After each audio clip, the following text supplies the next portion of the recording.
Mesdames et messieurs, bienvenue. Nous sommes toujours en direct de ce nouveau magasin entièrement rénové de Trévis situé au 1805 Autoroute 440 Ouest à Laval. Au cours des 60 prochaines minutes, on recevra la médaillée olympique Joanie Rochette qui viendra nous parler du défi 1 milliard de pas au profit de la Fondation des maladies du cœur et de l'AVC. Notre spécialiste en aménagement extérieur va nous dire ce qui est et ce qui a été tendance au cours de l'été, non seulement sur les patios, mais aussi sur les terrasses. On vous fera découvrir la capoeira, qui est un art martial afro-brésilien qui est non seulement très cardio, mais très spectaculaire. À l'approche des vacances de la construction, on va discuter du peu de place qu'occupent les femmes, justement, dans ce domaine. Vous êtes adepte de marche ou de Zumba? Eh bien, que diriez-vous de participer à l'événement En marche pour les bedons? On vous dira où et quand ça a lieu. J'ai le bedon, mais j'ai pas le reste. Et puis, si vous aimez les belles vieilles autos, vous allez être servi. Notre belle autrefois d'aujourd'hui, une Mercury Comet 1965. Alors, sortez vos chaises de jardin et joignez-vous à nous, à Sur la terrasse.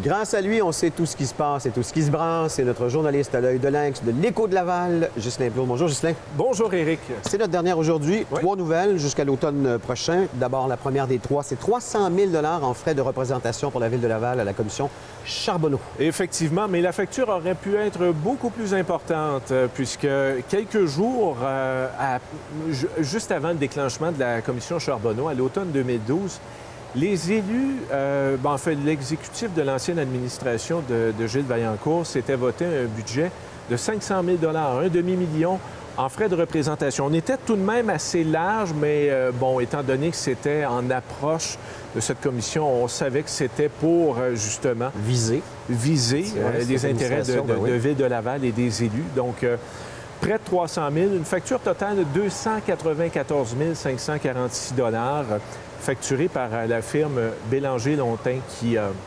représenté les intérêts de Laval. Sauf que on se rappelle également que sous tutelle, la Commission municipale du Québec avait refusé 83 000 de services juridiques aux anciens élus qui ont témoigné à la Commission. On parle des anciens conseillers Benoît Fradet, Basile Angelopoulos, Jocelyne Guertin et Ginette Legault-Bernier. Donc, vous savez que la jurisprudence part de Boisbriand. Tout à fait, tout à fait. Et c'est justement après le jugement de l'ancienne mairesse Sylvie Saint-Jean que la commission municipale avait refusé ces frais de représentation pour les élus à la commission d'enquête sur l'industrie de la construction. Donc, une petite économie de 6 000 quand même, si c'est pas plus. Parlons de la police de Laval, qui aura de plus en plus de pistolets de taser. Les fameux pistolets à impulsion électrique que l'on connaît sous le nom de taser, depuis le début du mois de juillet déjà, une vingtaine d'agents spécialement formés, il faut le préciser. Ça prend une formation. Oui, du service de la gendarmerie qui possède ces pistolets taser. Et à l'automne, on va également munir une vingtaine d'agents de patrouille qui auront également reçu la formation de ces pistolets à impulsion électrique. Du côté de la police, on nous dit que c'est un bon appareil, un outil supplémentaire en cas d'intervention. Vous savez qu'on a en ce moment le fameux bâton télescopique, le poivre de Cayenne, mais qu'ensuite, le dernier recours était le pistolet, l'arme à feu. Alors, le taser va jouer le rôle d'intermédiaire. Et précisons que le taser est utilisé par la police de Laval depuis 2005, mais qu'il a servi jusqu'à présent à 2 reprises seulement. Oui. Et dernière des 3 nouvelles, 76 millions d'investis dans nos routes ici à Laval pour les 2 prochaines années. Oui, c'est le gouvernement du Québec donc qui va investir 75,7 millions pour être très précis. On parle essentiellement de travaux d'asphaltage, notamment sur les grands axes routiers, la 15 nord et sud entre les 2 ponts, Médéric-Martin et Gédéon-Ouimet. On parle également de ce processus qui est toujours en démarche, le fameux mur anti-bruit, l'écran anti-bruit le long de l'autoroute 440 également. C'est prévu dans ce planning du gouvernement provincial. C'est tout de même un investissement moins important que celui qui était annoncé l'an dernier. On avait parlé de 88 millions pour l'échéancier 2013-2015. Cette année, on le revoit à la baisse à 75,7 pour 2014-2016. Ça, c'est les effets du budget l'État, j'imagine? Ah, tout à fait. Oui. Tout à fait. On coupe un peu partout et c'est le cas également en transport. J'espère qu'il va en rester assez pour en mettre dans les rues secondaires de Laval, parce que là aussi, il y a des trous. Il faudra voir. Évidemment, ça relève du municipal. C'est vrai que c'est plus et municipal, oui. on parle d'à peu près 65 millions du côté de Ville de Laval cette année et l'an prochain pour les rues, dépendant évidemment du niveau municipal. Ça conclut notre saison estivale. Oui, ça a été un plaisir de Même vous, chose, de vous Ghislain. retrouver sur ce plateau, Ouais. Eric. Puis on va vous retrouver avec chemise blanche et veston. Là. Si Dieu le veut. Si comme- Dieu le veut, comme ils disent. Exactement. Merci, Ghislain. Puis on continue à suivre l'actualité lavalloise avec l'Écho de Laval. Parfait, merci. Bon été. Merci.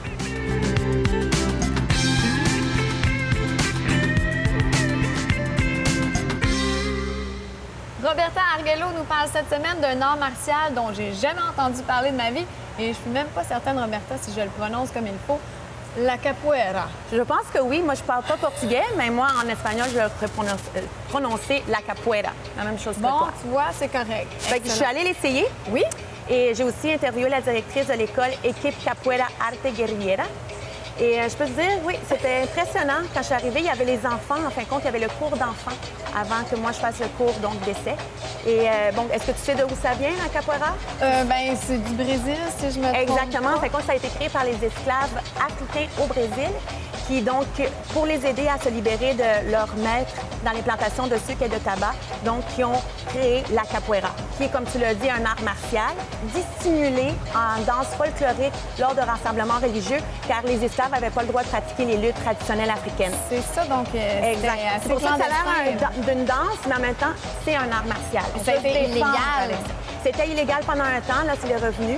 Il y a aussi des spectacles. C'est très impressionnant de voir des spectacles de capoeira. C'est sûr que là, c'est des professeurs, des gens qui sont avancés, donc ils vont faire des acrobaties incroyables. Lorsqu'on fait la capoeira, ça va toujours être accompagné de... Bon, on frappe des mains. Les gens vont frapper des mains, il y a des instruments, il y a des chants. Donc, ça ressemble vraiment à une fête.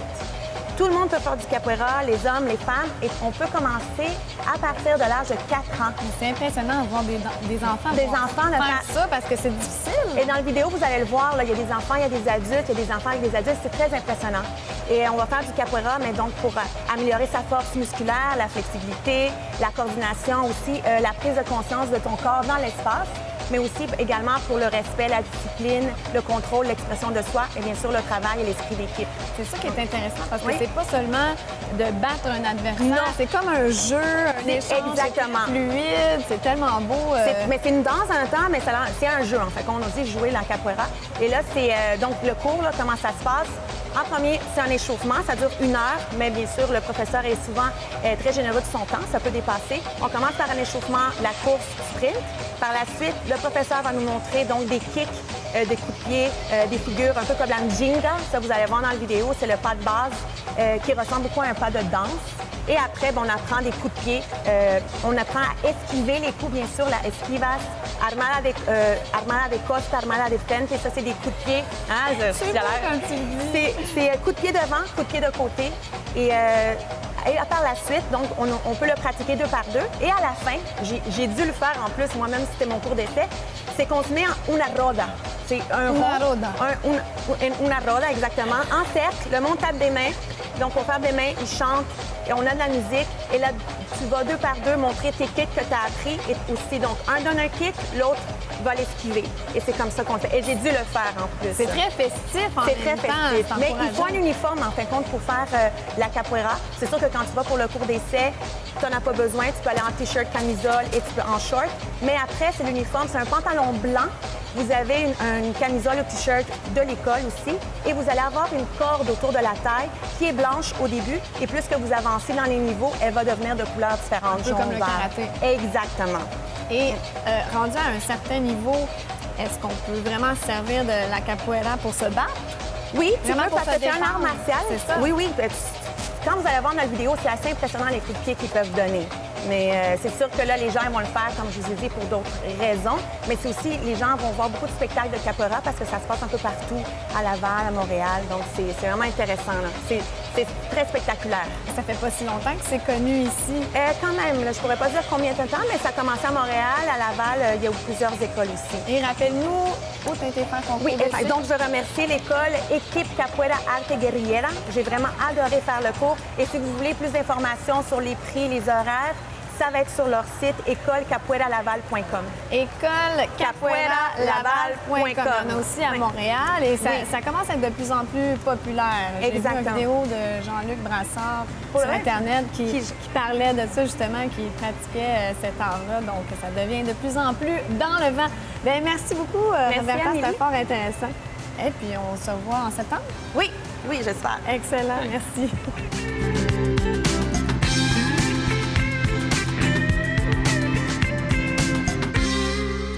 La belle d'autrefois qu'on vous présente aujourd'hui est de deuxième génération des 5 générations qui se sont étalées durant ces années de gloire entre 1960 et 1977. Voici donc cette Mercury Comet. Ici René Poulain, bienvenue sur le site des Cafés Rencontres de RPM Autopassion. Aujourd'hui, on reçoit Gilles Gagnon et son Comet, non, je dirais plutôt et ses Comet 1965. Bonjour Gilles. Bonjour. Comment Alain. ça va? Ça va bien, toi? Oui, ça va très bien. Écoute, premièrement, toi, tu es un monsieur de carrosserie, tu as étudié là-dedans, mais tu n'as pas vraiment commencé dans l'automobile. Non. Tu étais dans quoi? J'ai travaillé dans différentes compagnies. Par la suite, je me suis intégré jamais les autos. OK. J'ai travaillé dans un garage comme pompiste. Et avec le temps, j'ai développé le côté mécanique puis carrosserie. Compagnie, tu es monté dans une grosse compagnie, c'était laquelle déjà? Bombardier, Fait- pour des locomotives. Donc, ça n'a aucun rapport avec l'automobile, Non. il y a un petit peu plus de peinture à faire La là-dessus. peinture, la carrosserie. OK. On va tomber sur ta voiture tout de suite. OK. Ce qui est très surprenant de toi, c'est qu'avec des pièces anodines, tu vas faire quelque chose d'assez spécial. Un exemple, tu as pris un Comet 65, qui est quand même un très beau véhicule. Mais ce que j'aimerais que tu nous expliques, un exemple, ton toit ouvrant, c'est un toit ouvrant de quel J'ai pris ça sur un Mazda 323, que tu as adapté directement avec ton Comet? qui est coordonné avec mon toit. Et si tu parles de tes sièges, Datsun 240Z, OK, tu as fait recouvrir. oui, très bon siège, confortable, avec air pour le dos. Côté console, tu as tout modifica- transformé console, côté électronique. C'est quoi tu as apporté exactement comme J'ai- transformation? J'ai pris une console de Ford OK. que j'ai rallongée et que j'ai modifié qu'est-ce que je voulais. Toute mon installation électrique pour les différents accessoires. Comme on peut voir, là, tous les switches, le RPM, tout est intégré dedans. Compresseur à l'air, Puis je vois que tu peux même ouvrir tes ventilateurs en avant manuellement des ventilateurs. pour refroidir ton moteur et ta transmission. Oui. C'est spécial. Et puis les lumières, qu'est-ce qui on voit qui est apparent dans mon moteur. Côté, ben justement, on va parler du moteur. C'est sûr que le chrome, il est apparent. C'est-tu le moteur d'origine? C'était, Non, c'est quoi? original, j'avais un 6 cylindres. OK. Par la suite, ben là, j'ai mis un 302, ce qu'on appelle un CDT à chaud de Mustang. Le Mustang, Beaucoup de mécanique de Mustang. tu parles des suspensions, freins, tout ça, c'est tout rendu du Mustang? Mustang plus récent, des années 75-80. Meilleure performance, par exemple. Oui, c'est ça, meilleure qualité. Puis, Si on parle de... T'as des affaires vraiment spéciales. Premièrement, si on parle de ton capot, c'est sûrement plus en métal, ce capot-là? non, c'est il est fait en fibre de verre. en fil de verre et t'as du plexiglas. Non, un demi-pouce de temps. OK, c'est tout toi qui as fait ça? Oui. Et si on parle de ton... ben, c'est Mercury, en fait, c'est Mercure, là, mais en fait, c'est Mercury. C'est toi qui as fait ça. Comment tu as fait ça? C'est de la plaque d'aluminium à quart de pouce que j'ai découpée et sculptée. À partir de quoi? De mon qui reste original de mon auto, Du logo en avant? oui, que j'ai agrandi en photocopie. Puis ensuite, tu as sculpté ça J'ai toi-même. sculpté partie par partie. OK. Il y a Là, 10 heures d'ouvrage 10 heures juste pour faire pour ça. faire la tête. Puis pour le faire chromer, c'est un genre de... C'est juste du polissage. du polissage que Sablé tu fais. poli. Ouais. On va parler de tes autres modèles parce que là, c'est. Parce que ça finit pas là. Non. Tu as un modèle que tu as fait qui est à peu près la moitié de la grosseur, C'est ça. qui est fait sur une base de quoi déjà, tu me dis? Une base de tracteur à gazon que j'ai parti avec une taux et un essieu. OK. Que T'as j'ai tout fait son que j'ai complet. aménagé, j'ai rallongé, puis j'ai installé la mécanique électrique au départ, OK. puis ensuite à gaz. Puis il est hybride.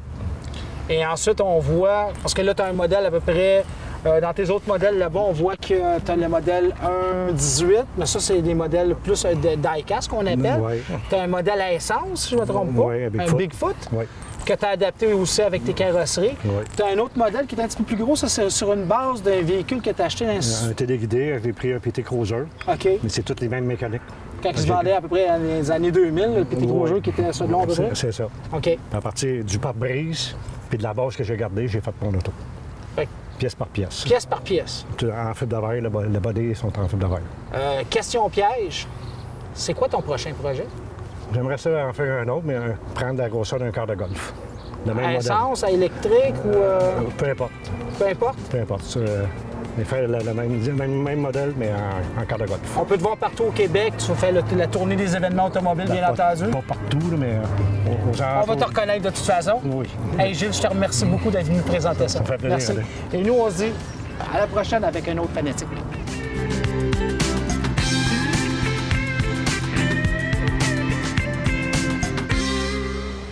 Pour notre dernière émission de la saison estivale, Odile Chavassier nous fait une mise à jour de ce qui se passe dans le monde de la beauté. Bonjour, Odile. Bonjour, Amélie. Tu reviens de voyage, justement. Tu es Ben toute oui. resplendissante de beauté. Ben oui, on fait toujours attention au soleil, je te le dis tout le temps, Oui. mais quand même, on prend toujours un petit hâle quand même, même avec la protection. La vitamine D, c'est important. Oui, Donc, on tout à commence fait. avec la popularité de Clarisonic. Clarisonic, je ne sais pas si tu as eu l'occasion de le voir, d'en entendre parler. C'est une petite révolution dans le soin de la peau. Révolution parce que c'est une petite brosse magique. On parle du nettoyage de peau, c'est un des soins les plus importants, démaquiller sa peau, prendre soin de sa peau à la base. Et la petite brosse ici de Clarisonic, elle a 45 brevets. C'est en 2001 des chercheurs qui ont travaillé là-dessus. C'est une petite brosse qui fait 300 micro-oscillations. Alors, tu ne le vois même pas pratiquement bouger.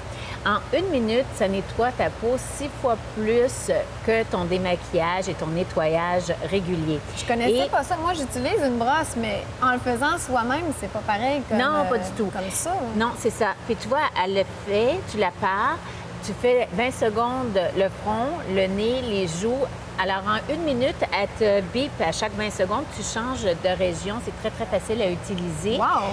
Et tu le sens, ta peau est beaucoup plus douce. On le voit même pas tourner, c'est drôle, mais Non. ça y va par là. Oui. Ça tourne pas, c'est des petites oscillations. T'as entendu le petit bébé? Puis là, il te dit change de région, OK. change en... Et c'est fait pour aller sous la douche, c'est fait pour l'utiliser. Donc, t'as pas de raison de ne plus nettoyer ta peau adéquatement et tu sens ta peau plus douce. Nous, on est 2 à la maison. Je l'utilise avec ma fille. On change uniquement l'embout. Tu gardes, tu changes ton embout. Ce que tu changes aussi de façon régulière, au bout de 3 mois à peu près, tu changes toujours ton embout. OK. Tu mets un petit démaquillant, un petit lait nettoyant, puis c'est très, très facile. Écoute, ils en ont vendu plus de 5 millions d'unités Mais là, aux je suis États-Unis. vendue, j'en veux un, pour vrai. Oui, mais tu en as plusieurs modèles aussi. Tu en as des petits modèles de voyage et tout ça. Regarde, dans les vedettes, tu n'es pas toute seule à être vendue. Je vais te faire quelques noms. T'as Gisèle Bündchen qui l'utilise, Gwyneth Paltrow, Hilary Swan, Jessica Alba, Kate Moss et même des hommes l'utilisent aussi pour leur peau, dont Tom Ford et Christian Louboutin. Donc, vraiment, vraiment, c'est une révolution au niveau du nettoyage. Et c'est pour ça qu'il était populaire vraiment d'un seul coup. Où est-ce qu'on peut se procurer ça? Bon, un peu partout. Sephora, bon, c'est facile. Tu vas sur le Même sur le site, on peut commander. Clarisonic, puis tu vas trouver partout, le plus près de chez toi, ce qui est le plus facile pour toi aussi. Vendu, mesdames Vendu. et messieurs, j'en veux un dès maintenant. Clarins. Clarins, maintenant, je vais à te parler 60 ans? Oui, 60 ans de Clarins. Alors, on a eu la chance de rencontrer les journalistes, le fils du fondateur. Alors, c'est Dr. Olivier Courtin-Clarins, qui est le fils du fondateur. Alors, il est venu avec sa fille, Prisca Courtin-Clarins. Dr. Olivier Courtin-Clarins est d'abord orthopédiste. Il a fait sa médecine, mais depuis qu'il est tout petit, évidemment, son père, fondateur de Clarins, il joue dans les petits pots et donc il s'amusait là-dedans. C'était naturel pour lui qu'il devienne, à un moment donné, PDG de la compagnie. Et donc, il est venu nous rencontrer pour les 60 ans, il est venu nous parler. On lui a demandé, il y a une journaliste qui lui a demandé quel est le secret de beauté ou qu'est-ce qui est le meilleur conseil beauté, parce que Il va écrire un livre là-dessus, justement, tous les conseils beauté à donner aux femmes. Il espère le sortir en septembre. Je l'espère parce qu'il est occupé. Il a demandé à tous les journalistes et les femmes dans le monde les questions qu'on leur pose le plus souvent. Donc, il va faire un livre là-dessus. Il dit s'il avait un seul conseil de beauté à donner aux femmes, c'est de se rincer à l'eau froide la peau. Alors... Après l'avoir bien exfolié avec Clarisse Sonic, on se rince à l'eau froide, parce que l'eau froide, évidemment, ça donne de la tonicité à ta peau, ça donne... Alors, bon, c'est sûr qu'on a moins envie des fois de prendre une douche froide, on aime les bains chauds, mais pour la peau, commencez par les chevilles, les mollets, tranquillement habituer votre peau à la rincer à l'eau froide pour la tonifier. Alors, meilleur conseil beauté. Et sa fille était avec lui aussi, alors Prisca Courtin-Clarence, qui, elle, se promène à travers le monde pour aller, elle, dans le développement des spas. Alors, toutes les spas Clarence, nous, on a la chance ici à Laval d'en avoir un sur l'autoroute 13. Oui, au coin de la 440 à peu près. Oui, c'est ça un petit peu. Donc, il y a un beau spa Clarence qui est là. Et elle fait le développement, elle, de tous les spas Clarence à travers le monde. Alors, une belle histoire de famille, 60 ans. Ensuite, en terminant, Caudalie ouvre sa première boutique spa au Canada. Oui, tu sais, Caudalie, j'aime beaucoup Caudalie. Oui, t'en as déjà parlé. Oui, c'est ça, c'est une histoire de famille. Ça vient aussi de tous les produits de vin. Alors, la base avec tous les bienfaits des raisins, tout ça, c'est des produits que j'aime. J'adore la fragrance de ces produits-là. Donc, ils ont ouvert leur premier spa beauté au Canada. Il est ici au 10-30 sur la rive sud, sur l'autre rive. L'autre côté. Sur l'autre côté, mais c'est quand même le premier au Canada qui est ouvert ici au Québec. Donc, on a cette chance-là, ce premier spa boutique. Donc, on peut y aller pour les soins, pour les produits. Puis, c'est ça. Alors, on va en avoir d'autres éventuellement, peut-être sur la rive. On peut se procurer des produits spa à la maison, comme tu nous avais parlé. Exactement. Bien, merci beaucoup, Odile. On se retrouve en septembre à Laval et compagnie. Avec grand plaisir. Merci.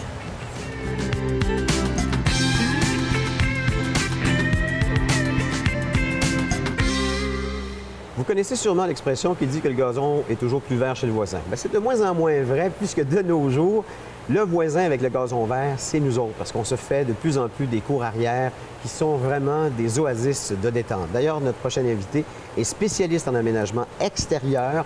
Il est de, justement, aménagement extérieur Vadeboncoeur, Alain Vadeboncoeur. Est-ce que je vais bien présenter ça, Alain? Absolument. Ça va. On a eu un bel été, enfin. Hein? Il est arrivé très tard. Très tard, mais au moins il est arrivé, contrairement à l'été de l'année dernière, qui était... On avait manqué le rendez-vous, on va dire. Exact. Ça a été quoi, disons, parce qu'on est en conclusion, là, quelles sont, disons, les grandes tendances sur les terrasses et les patios qui ont émergé, disons, cet été? Bien, ce qu'on pourrait dire, c'est qu'il y a une émergence de produits secondaires pour rehausser les terrasses. Donc, on parle d'un printemps qui a été tardif. C'est vrai. Donc, on a parlé de températures qui étaient beaucoup plus basses. Donc, les gens, à partir du mois d'avril, étant donné qu'il faisait beaucoup plus froid, vont commencer à regarder, pour l'année prochaine, probablement, à partir de l'avenir, des chauffe patios, des fire pits. Il y en a-tu qui marchent? Tu sais, des chauffe patios au propane, là, ça dure plus que 2-3 ans. Moi, j'en ai eu un, puis au bout de 3 ans, c'était fini. Tandis que maintenant, ben là, on parle peut-être d'autres choses. Hein, mais c'est plus des fire pits, donc en briques. Oui, bien, il y a plusieurs... le point que tu amènes, Éric, est excellent. C'est que les fire pits, il y a plusieurs qualités. Donc, moi, je fais affaire avec des manufacturiers américains. Puis la raison, c'est que le produit est une conception faite pour notre climat, pour notre environnement. Donc, au Québec, nous, on a on passe de plus 40 à moins 40. C'est ça. Donc, si les gens vont prendre le produit, l'emmagasiner, l'entreposer, je veux dire, dans le cabanon, puis le produit est carrément pas conçu pour notre climat, bien, c'est sûr que tu vas faire face à des situations comme ça. Si on rajoute des modules électroniques, bon, un module électronique, là, c'est excellent pour la maison. Mais si tu mets le même module électronique à l'extérieur, c'est pas fantastique. Quand vous parlez de module électronique, on parle de quoi au juste? Bien, tout ce qui est fiché, tout ce qui est fiché, là, c'est pas... avec l'humidité, Ah, OK, bien sûr. c'est pas durable. Donc, ce qui a été à la mode, c'est donc des choses de soutien ou d'appui à notre aménagement extérieur. C'est en plein ça. Donc, on parle de... Fire pit, c'est un foyer, c'est ça? Un fire pit, là, on va parler grosso modo, on va parler d'une unité qui est à 19 pouces, comme une table à café ici. Ah oui, OK, avec une grille, puis il y a du feu dans le milieu. Exactement. Puis OK. là, vous allez aller au centre. On va avoir, grosso modo, un orifice, juste quelques centimètres de diamètre. Vous allez avoir votre brûleur. Là, on va rajouter soit de la pierre volcanique, de la bûche, ce qu'on appelle du verre fireglass. OK. Donc, verre de feu, la traduction, si on peut dire, avec 40 à 150 000 BTU, dépendamment de la qualité. Puis moi, ce que je conseille aux gens, c'est de prendre les unités les plus de base possibles parce que moins vous avez de composantes sur votre unité, moins vous allez avoir de problématiques. Bien sûr, bien sûr. Les parasols, est-ce qu'il y a eu des modes là-dessus cet été? Parasol, je suis sûr, Eric, que vous avez déjà été au Jardin Nelson. Oui, c'est vrai. Bon. Ce genre de parasol, moi, je distribue pour le Canada. Donc, c'est un parasol qui est très haut de gamme. Donc, vous avez vu les belles tulipes qui sont incroyables. Eux autres, ils ont, je pense que c'est une dizaine de parasols. Et puis, tous les gens dans le Vieux-Montréal ont entendu parler, ont fait la ligne pendant des heures pour aller prendre un café au Jardin Nelson. Parce que c'est tout à fait unique au Canada. Donc, c'est vraiment, ça, c'est tendance. Il y a également une autre compagnie qui s'appelle Skyspan. Skyspan, c'est la référence aux États-Unis. C'est que plutôt que de faire des toiles Sunbrella, les parasols traditionnels, eux autres, ils ont fait ça en PVDF. Donc, le PVDF, c'est une espèce de vinyle qui est beaucoup plus épais, qui, lorsque les feuilles vont tomber carrément sur ce produit-là, bien, il ne va pas avoir l'oxydation de la feuille qui est tellement Donc, acide. Les taches d'oiseaux, toutes ces choses-là, ça va être beaucoup plus facile. Ça se nettoie à la hausse. Bien, hausse à pression, vous allez carrément nettoyer très aisément puis beaucoup plus facilement. Ce que j'ai vu, c'est aussi des capteurs solaires. Oui. En haut du parasol, puis on a un éclairage naturel en dessous. Ça aussi, ça a été assez tendance cette année. Ça, c'est très tendance. Je ne connais pas, par contre, la durée de vie de ces unités-là, mais je sais qu'on peut aller chercher dans ces lignes de produits-là, on peut aller chercher des lumières qu'on va carrément embouffeter sur la tige du parasol puis avoir un éclairage à ce moment-là, juste pour mon parasol. Je vais descendre un peu comme on l'avait fait la fois précédente, les choses. Vous allez me dire lesquelles sont sur une échelle de 0 à 10, lesquelles sont les plus populaires en ce moment. Donc, foyer au bois. Foyer au bois, là, c'est incroyable. Le foyer au bois, comment je pourrais vous expliquer ça? Il y a des unités qui sont faites en...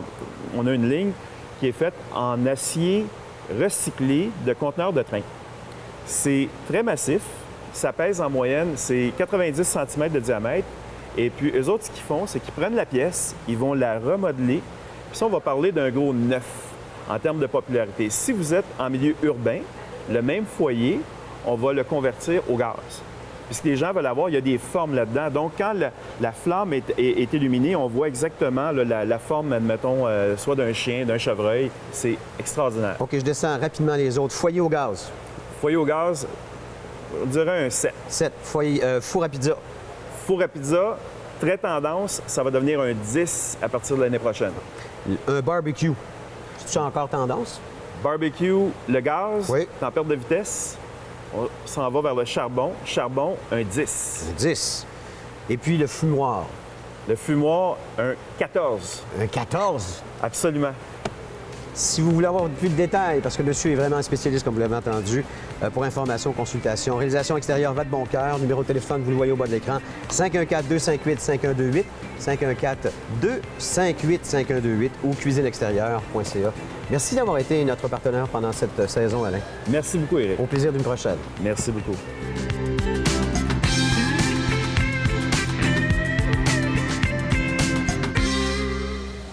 Aujourd'hui, je reçois une athlète que vous connaissez bien, 6 fois championne canadienne, médaillée de bronze aux Olympiques de Vancouver. Je parle de Joanie Rochette.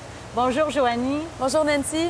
On est vraiment content que tu sois avec nous aujourd'hui à Laval et que tu aies accepté l'invitation parce qu'on est tout le temps content d'avoir des nouvelles de toi, de toute façon, en tant que patineuse. Mais aujourd'hui, c'est pas en tant que patineuse que tu viens nous parler. Tu viens nous parler d'un défi que tu nous proposes de relever, puis un défi pour lequel tu es ambassadrice.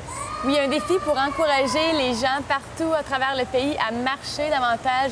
Surtout, l'été, il fait beau, il fait soleil, on veut prendre l'air. Puis on se rend pas compte à quel point la marche, c'est bon pour nous, c'est bon pour le cœur, c'est bon pour l'esprit. C'est le défi 1 milliard de pas de Dr. Scholl's pour lequel je me suis engagée à faire la promotion pour l'été.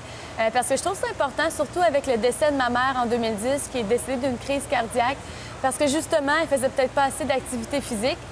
Donc, le défi est en partenariat avec la Fondation des maladies du cœur. Et c'est tout simple. Les gens vont sur le site Internet 1milliarddepas.ca.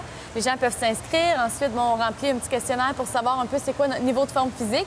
Et tout simplement, on inscrit le nombre de minutes qu'on marche à tous les jours. Et le site va automatiquement transformer le nombre de minutes en nombre de pas parce qu'on marche environ en moyenne 100 pas par minute.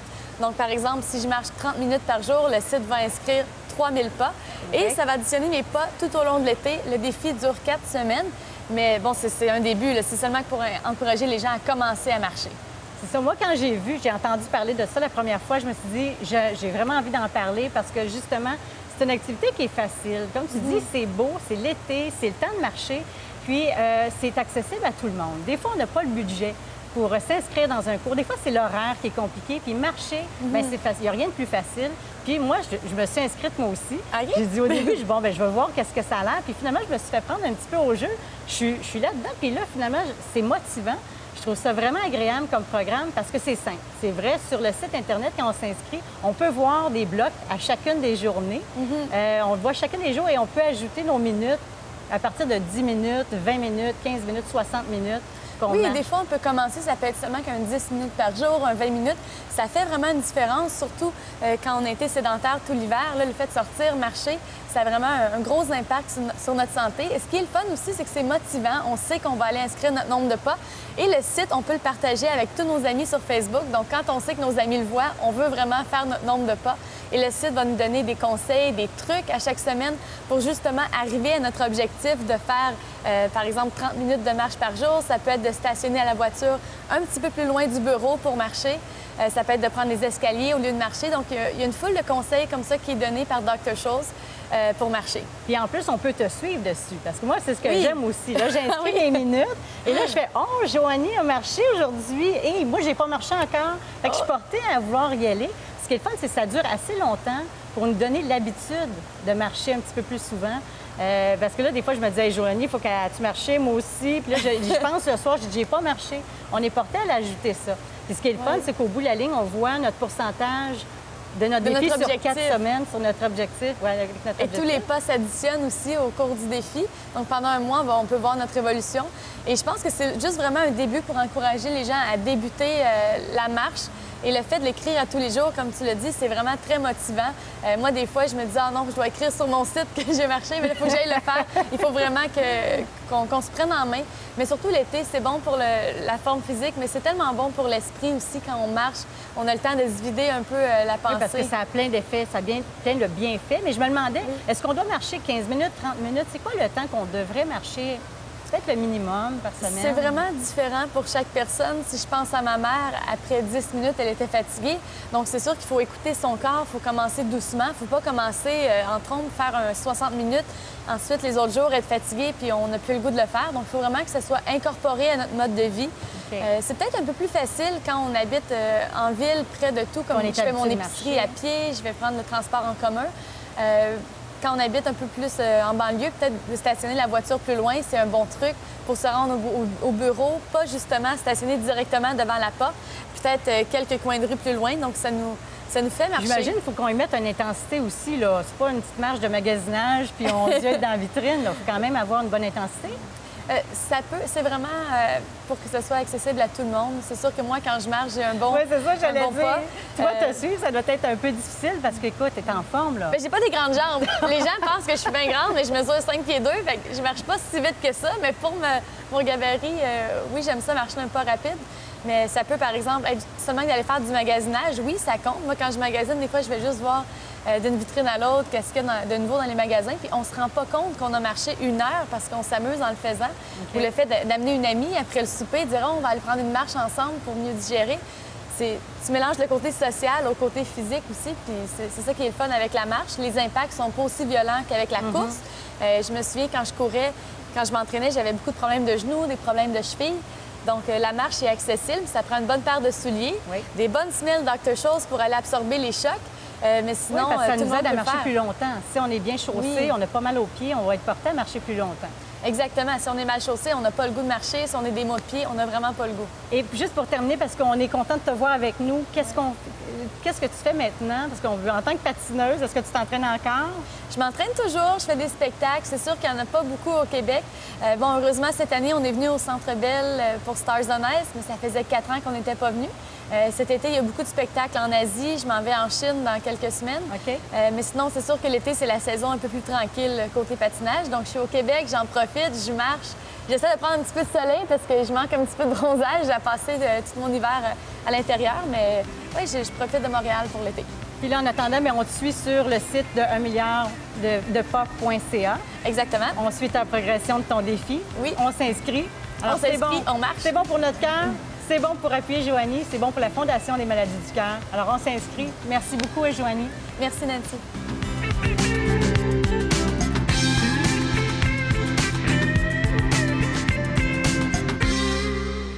Depuis les 50 dernières années, les femmes ont fait des avancées spectaculaires, que ce soit au niveau de leurs droits ou de la place qu'elles prennent dans la société. Mais étonnamment, il y a encore des sphères d'activité ou même des métiers où elles sont sous-représentées ou carrément pas les bienvenues. Pour en discuter, nous recevons l'ex-députée de Sainte-Rose et adjointe parlementaire à l'ex-ministre de la Condition féminine Agnès Maltais, Suzanne Proulx. Bonjour, Suzanne. Bonjour. C'est un sujet qui est revenu dans l'actualité, puis j'ai été très étonné d'apprendre qu'il n'y a qu'1 % de femmes dans le domaine de la construction. Alors, tout à fait, et c'est un sujet qui, à mon avis, n'a pas fini de revenir dans l'actualité, parce que cette question-là, on va falloir qu'on finisse par trouver un moyen de régler ça. Est-ce que les chantiers de construction sont les dernières tavernes du Québec? Est-ce que c'est réservé aux hommes? Je sens la féministe en arrière de vous. Et voilà, là. réservé aux hommes uniquement. Et vous savez, la principale difficulté, moi, que j'y vois, elle est économique. Ce sont des emplois bien rémunérés qui échappent aux femmes au Québec. La plupart des emplois reliés aux formations professionnelles, donc tout ce qu'on offre dans nos centres de formation, les DEP, dans les différents métiers, il y a très peu de femmes. Alors peut-être qu'on devra intervenir en amont, justement, pour trouver les moyens d'attirer les filles dans les formations qui mènent à des métiers de la construction, notamment. OK. S'il y a de la résistance dans le domaine de la construction, il faut aussi savoir qu'il n'y a pas beaucoup de femmes qui décident d'aller dans ce métier-là non plus. C'est tout à fait vrai. C'est tout à fait vrai. Les femmes ne se sentent pas interpellées nécessairement par les métiers reliés à la formation professionnelle, donc les métiers non traditionnels pour les femmes. En fait, il va falloir aussi qu'on se donne des moyens de mieux faire connaître tout ce secteur-là d'emploi aux femmes. Il y a de plus en plus de groupes de femmes qui supportent des femmes qui veulent réintégrer le marché du travail, qui commencent à se préoccuper et à s'intéresser aux métiers non traditionnels. C'est un fait qu'on ne peut pas dire hors construction. Je dirais que, pour moi, le domaine de la construction, c'est un cas à part, là. Mais de façon générale, dans des entreprises qui sont dans des secteurs non traditionnels, il y a des employeurs que je connais, à qui j'ai parlé à maintes reprises, qui me disent, nous, on voudrait bien embaucher des femmes. On affiche un poste, on reçoit 50 CV, dont 2-3 CV de femmes. Seulement. Alors, il y a du travail à faire là aussi pour mieux faire connaître tout ce champ-là auprès des femmes. Bon, celle qui a fait manchette et qui a mentionné qu'elle avait été obligée de s'exiler pour justement faire son métier dans le domaine de la construction, a parlé d'un métier où il y avait beaucoup d'hostilité envers les femmes. Est-ce que c'est vrai, selon vous, effectivement? J'ai l'impression qu'on est, je sais pas, on a une société beaucoup plus ouverte qu'elle l'était à une certaine époque. Notre société, elle est beaucoup plus ouverte et je vous dirais qu'il reste un dernier bastion et c'est le domaine de la construction. Et c'est un changement de culture. Il va falloir intervenir au niveau d'apporter un changement culturel, sauf que pour pouvoir faire ce changement-là, il va falloir qu'on intègre des femmes. Et la grande difficulté, c'est qu'on doit, pour que ça soit un succès, l'intégration des femmes dans des milieux non traditionnels, il faut en intégrer plus que nous deux à la fois. Il faut vraiment offrir aux femmes la possibilité de prendre leur place dans ces milieux-là. Et c'est bien entendu que ça prend une masse critique minimale. Sinon, on l'a déjà tenté. Il y a plein d'expériences qui ont été tentées. Quand on embauche 1 ou 2 femmes dans un métier où elles ne se sentent pas nécessairement appuyées, il y a toute la question de la rétention. C'est tout aussi difficile que de les attirer. Il faut les garder. Il y a aussi un problème, puis je vais revirer le problème de bord. Souvenons-nous qu'il n'y a pas si longtemps, il y avait beaucoup plus d'hommes dans le domaine de l'enseignement et aussi dans les hôpitaux. Maintenant, c'est presque, en tout cas, entièrement occupé par des femmes. Est-ce qu'il n'y a pas un travail à faire des deux côtés, dans le fond, pour que tout le monde y trouve son compte? Oui, moi, je suis convaincue que si on prend les travailleurs des chantiers de construction ou dans les métiers individuellement et qu'on leur demande s'ils seraient d'accord pour avoir des collègues féminines, je suis à peu près certaine que la très grande majorité dirait oui, individuellement. Ce sont des pères de famille, ils ont des filles, ils ont des conjointes, ils ont des sœurs. Et le phénomène, vraiment, c'est un phénomène culturel.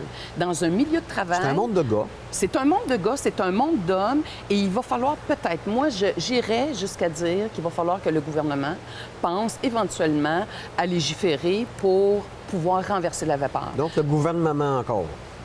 Bien, le gouvernement est là pour... Le gouvernement. Ça moment.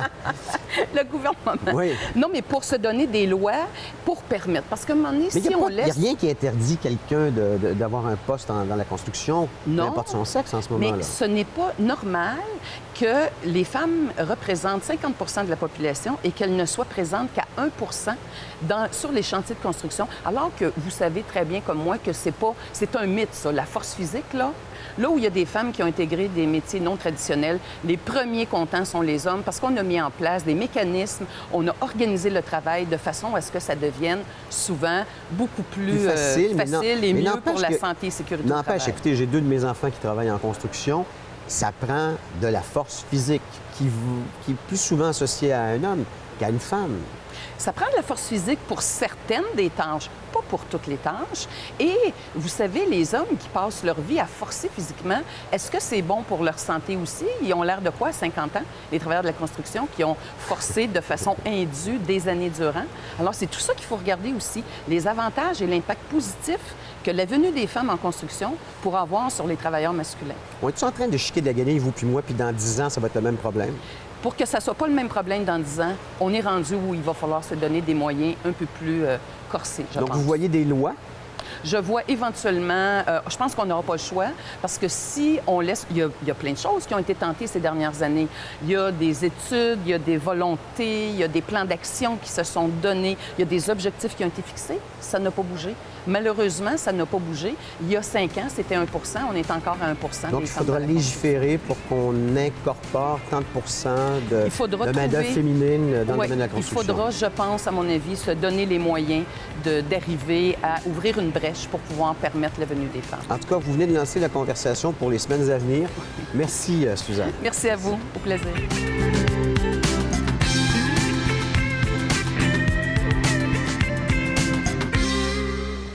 Vous voulez rire, écouter de la bonne musique ou simplement passer une belle soirée, la salle André Mathieu a tout pour vous divertir.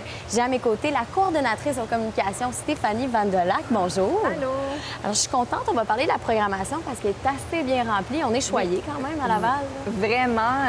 C'est sûr qu'il y en a autant, comme tu dis, en chansons, en humour. Il y a beaucoup de théâtre aussi qui s'en vient au cours de l'année, donc l'embarras du choix. Oui. Et là, si on commençait un peu, on y allait par mois, parce qu'il y a tellement de choix. Mettons le mois d'août. Oui. Pour les gens qui adorent les humoristes, dans Louis-José Hood, ils vont être grandement choyés parce que c'est son 300e. Oui, exactement. En fait, la 3e représentation de son spectacle, Les Heures verticales, va avoir lieu le 9 août à la salle André Mathieu. OK. Donc, c'est un spectacle qui est en tournée depuis un bon moment, nécessairement pour se rendre à 300 représentations, mais le public est toujours au rendez-vous. Donc, si vous voulez des billets, on a ouvert des nouvelles supplémentaires en août pour Louis-José. Donc, si vous êtes de ceux qui n'avaient pas encore vu ce spectacle-là, c'est le temps de le faire. Si on se rend jusqu'à 300, ça doit être parce que le spectacle, c'est quelque chose, puis ça vaut le déplacement. Exactement. Oui, absolument. Sinon, François Bellefeuille également, il va être à la salle André Mathieu. François Bellefeuille, on le reconnaît par ses cheveux ébourifflés. Non, je les trouve pas si gros. C'est quoi ça? Oui. Lui aussi également va être chez nous au mois d'août. On vient tout juste d'ouvrir des nouvelles supplémentaires parce que les billets s'envolaient tellement rapidement. Donc, également du côté de la salle André Mathieu au mois d'août. Dans le fond, ils vont se chevaucher, lui et Louis-José, pendant le mois d'août à la salle André Mathieu. Et sinon, au mois de septembre, à la rentrée, on a d'autres spectacles. On a quand même l'humour, mais sinon, on a des anciens, pas académiciens, mais des jeunes mix. Des jeunes mix. Des jeunes mix. Exactement, des jeunes mix. Pour ceux qui ont suivi la série à Vrac Mix 4, en fait, on les a reçus en juin. La salle était comble, donc une nouvelle supplémentaire pour la gang de Mix 4 en septembre. Et comme tu dis, on a également de l'humour qui se poursuit au cours du mois de septembre, dont P.A. Méthode en supplémentaire très populaire. Ouais. P.A., vraiment, c'est un gars qui a fait de l'humour pendant plusieurs années dans les bars. Et puis maintenant, c'est son premier one-man show sur scène. À voir, là, c'est sûr que vous allez rire. Mais c'est incroyable à quel point les humoristes, ils commencent parfois dans les petits bars et ensuite, quand leur carrière décolle, là, ça décolle et ça n'arrête plus. Exactement. Puis il y a différentes façons de commencer. En route vers mon premier gala aussi, c'est une nouvelle façon maintenant. Mais c'est le fun aussi de pouvoir les voir évoluer souvent. C'est cool. Oui. Sinon, en octobre, on a côté musique, pour ceux qui souhaitent aller voir des bons shows de musique. Bobby Basini qui va être présent. Oui, le beau Bobby Basini. Le beau, c'est vrai. On s'est coupé les cheveux récemment. Un nouveau look pour le nouvel album. Ouais. Et puis, ben, son nouvel album vient tout juste de franchir le cap des 40 000 copies vendues, donc disque d'or. Il fait des festivals cet été, puis ensuite, il va être en tournée dans les salles de spectacle. Donc, si vous ne l'attrapez pas cet été, du côté de Laval, en octobre, il va être on a le temps d'aller le voir. Exactement. Et sinon, en novembre, c'est un mois assez spécial pour vous parce que cette année, vous célébrez votre 35e anniversaire. Oui, exactement. Déjà 35 ans. Ceci dit, j'étais pas née. T'étais pas née, non, c'est ça. Mais là, vous êtes là. Oui, exactement. Alors, comment vous allez célébrer le 35e? Oui, une belle grosse année pour la Salle André-Mathieu. 35 ans au cœur de Laval à présenter des spectacles. On souligne ça de façon toute particulière en novembre avec un concert exclusif, un soir seulement. C'est un concert qui ne sera pas en tournée nulle part ailleurs. C'est une seule fois, il faut être là. Exactement. On réunit sur scène deux grandes légendes de la musique canadienne, Bob Walsh et Lorraine Desmarais. Un spectacle qui s'intitule « Quand le blues rencontre le jazz ».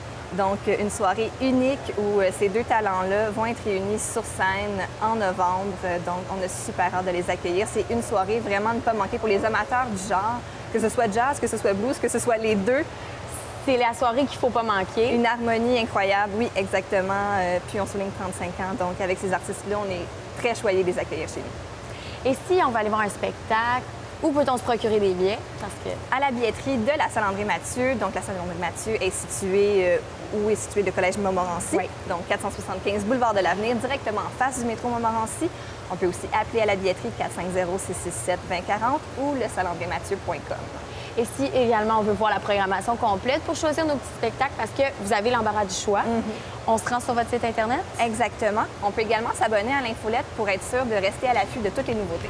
Oui, et même sur les réseaux sociaux, on peut vous suivre. Suivez-nous, on fait des concours, on fait tirer des billets, on fait tirer des T-shirts, des CD. On se tient au courant de toutes les nouveautés en musique puis en humour. Donc, puis si vous voulez discuter avec nous, c'est là que ça se passe. Yes, bien merci beaucoup Stéphanie. Merci à toi. On se rejoint à la Salle André-Mathieu. Certainement. C'est un rendez-vous? Oui, à bientôt. Merci.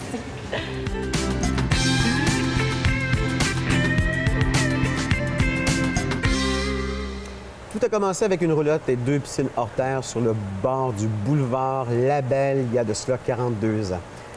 42 ans plus tard, le rêve de Clément Hudon a certainement dépassé ses aspirations. C'est devenu Trévis et pour nous en parler, nous recevons le directeur de la publicité et du marketing de Trévis, Alain Gravel. Bonjour Alain. Bonjour Éric. Avez-vous le même âge que Trévis?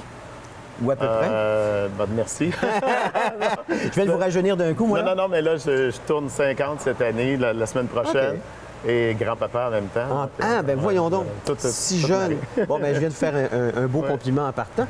Écoutez, je regardais ça. Trévis, c'est d'abord le siège social à Mirabel. Exact. C'est 5 succursales. Il y a Boucherville, Blainville, Laval, où on est en ce moment, Montréal et même Calgary. 9 détaillants à travers le Québec. T'as oublié Gatineau qui vient juste d'ouvrir. Ah ben voyez-vous, je ne l'avais pas dans mes notes. 800 employés en période haute et un chiffre d'affaires estimé en 2012, et ça a sûrement changé, à 100 millions de dollars. Oui, un petit peu plus. Et on a une dizaine de franchisés aussi. Calgary, expliquez-moi, parce que c'est comme... Je comprends le territoire, mais à un moment donné, il y a comme Calgary. En Calgary, il y a 6 ans, on a décidé d'aller s'installer là-bas pour faire... Parce que, bon, premièrement, il n'y a pas beaucoup de magasins. Quand on arrive en avion ici au Québec, et tu vois piscines, on les voit, là-bas, il n'y en a pas beaucoup. C'est une culture très québécoise, ça, d'avoir sa piscine dans sa cour? Ah, ici, c'est le Québec, je crois que 62 des piscines au Canada sont ici au Québec.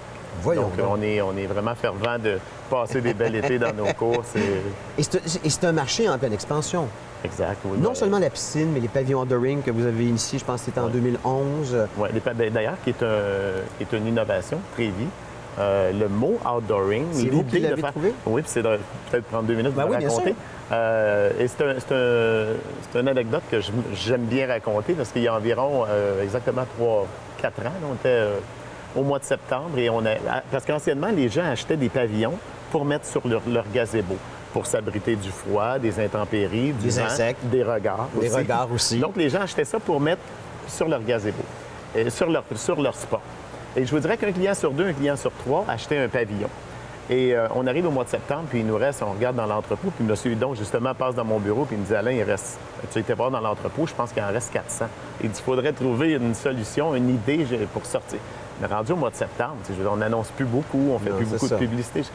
Et je me dis, à moins qu'on se met à annoncer plus de spas, puis donc systématiquement, on vend plus de gazebo, jusqu'à temps que j'ai un appel d'une designer qui est à Canal Vie, dans plein d'émissions, Chantal Couture. Par un pur hasard, elle me demande elle m'offre ses services pour faire décoration intérieure des magasins ou peut-être même chez des clients. Alors, on va dîner ensemble et c'est là qu'on a le flash ensemble.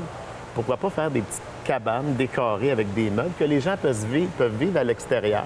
Et elle me fait des 7 concepts. Un chez moi avec plus lounge 5 à 7, un autre chez M. Hudon dans sa cour, un genre de petite mini cage au sport avec la télé, tout ça, la petite table bistrot. Et on a fait des vidéos qui sont d'ailleurs sur notre site trevi.ca que vous pouvez aller voir. Et on voit toutes ces thématiques-là.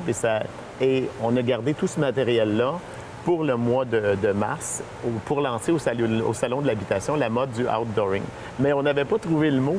C'est en cherchant sur mon ordinateur... Et je me suis aperçu qu'il y a eu le cocooning, le speed dating, le homestaging, le scrapbooking. Et je me dis, bon, outdooring. Et quand j'ai trouvé ce mot-là, c'était une cérémonie religieuse au Ghana, en Afrique, où ils sortent le petit bébé pour la première fois après 8 jours. Je pense que c'est pour les maladies. Et ils font un genre de baptême. On a enregistré le mot. On a enregistré ça comme marque de commerce. Et maintenant... Le mot « outdooring » est breveté à Trévi, donc on est les seuls à pouvoir l'utiliser. Parlez-moi de Clément Hudon, parce qu'il est toujours de ce monde. Toujours, oui. Et comment? Et comment? Et il est même sur le terrain de ce que j'ai appris. Vous achetez une piscine, là, c'est pas impossible que ce soit M. Hudon qui aille visser l'écumoire chez vous ou aller faire... Regarde, il est là à 5 heures le matin au champ de préparation où on fait la livraison. Il est là chez les clients le soir, 6 à 7 jours par semaine. Il est impliqué dans tout. Il nous inspire beaucoup. D'ailleurs, souvent, les idées viennent de lui, mais on les... Okay. Qu'est-ce qui fait le succès de Trévi, selon vous? Je pense que c'est Clément Hudon et toute l'énergie qu'il nous donne et comment il nous coach et l'esprit d'équipe ici. Puis il y a une autre chose aussi, c'est qu'on est fabricant, ce qui nous diffère. Donc, si on recule de 2 ans, rappelez-vous, il faisait 27 degrés au mois de mars. J'étais en train justement de monter le salon de l'habitation. Et un mois, 30 jours avant, il faisait moins 27 au mois de février. Il n'y a pas beaucoup d'endroits sur la Terre qui a 60 degrés Celsius de différence en 30 jours. Donc, pour les piscines qui sont à l'extérieur, le gel, le dégel, on a un produit québécois qui est fait. Nos designers vont changer une petite traque sur la piscine pour qu'elle s'ajuste mieux à la température. C'est pour ça, c'est ça qui fait la différence. Et les gens, souvent, disent, moi, je me suis payé une Trévi. Est-ce que Trévi va être à la piscine ce que Bombardier est aux avions? On l'espère. On l'espère.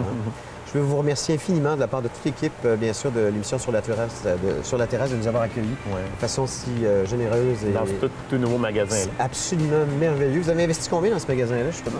C'est beaucoup de sous. Beaucoup de sous, je vais pas le dire. Ouais. Quelques millions. Quelques millions. C'est à voir, d'ailleurs, si vous n'avez pas été faire un tour ici. Là. Ça vaut vraiment le détour. Alain, merci infiniment. Plaisir. Au plaisir d'une prochaine. Merci beaucoup. Merci beaucoup.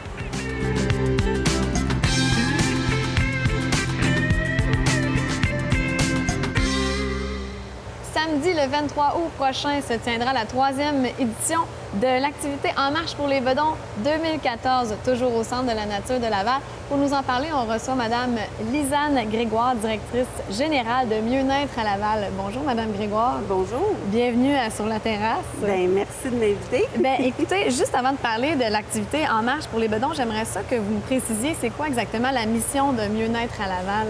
Bien, la mission de Mieux-être à Laval, c'est d'apporter du soutien aux parents pour que la venue de leur bébé se passe de la façon qui soit la plus harmonieuse et satisfaisante pour eux. Alors ça, c'est en leur offrant différents services en périnatalité, donc autour de la naissance. On parle de rencontres prénatales. Ça, c'est intéressant. Nos rencontres prénatales, ils font une place particulière aux pères. Okay. Donc, ça se passe sur 8 soirées. Puis une rencontre sur 2, on a un intervenant masculin. Puis là, on sépare le groupe en 2, puis les hommes peuvent aller parler entre eux, échanger entre pères, futurs pères. Puis puis les femmes, la même chose. Donc, une aide psychologique, mais aide concrète aussi à la mère. C'est des rencontres là, qui sont axées pour comprendre comment ça fonctionne un accouchement, puis comment on peut essayer de favoriser son déroulement le plus harmonieux, comment le père peut aider la future mère dans ce travail-là, parce que c'est un travail, accoucher. Hein? Alors, c'est de la préparation à tous les niveaux, là, autant physique que psychologique, puis justement, voir tout ce que ça fait vivre, la grossesse, le devenir parent, la sexualité à travers tout ça. Donc, nos rencontres sont bien complètes. On est très fiers de notre offre de service, là, puis la satisfaction qu'on a entendue jusqu'à maintenant est très bonne. Donc, on continue dans ce sens-là. J'ai vu que vous aviez même un service de sage-femme. En fait, on a projet d'avoir une maison de naissance qui serait sous le même toit que notre centre de ressources périnatales. Alors, les services sage-femme, on les a pas encore à Laval, pas plus qu'on a de centre de ressources périnatales. Donc, on travaille en concertation avec l'Agence de santé de Laval et le CSSS de Laval pour qu'on ait l'offre de services des sages-femmes et une maison de naissance pour la population lavalloise. Mais je suis contente que vous en parliez parce que là, ça nous amène justement à l'activité En marche pour les bedons 2014 qui sert, j'imagine, à ramasser des fonds pour ce projet-là. Exactement. Parce que comme vous disiez, c'est un gros projet qui s'en vient, donc ça prend beaucoup de ressources pour monter ça. Et on demande la contribution de tout le monde. Il y a un petit proverbe qu'on aime bien qui dit, que tout le monde connaît, ça prend un village pour élever un enfant.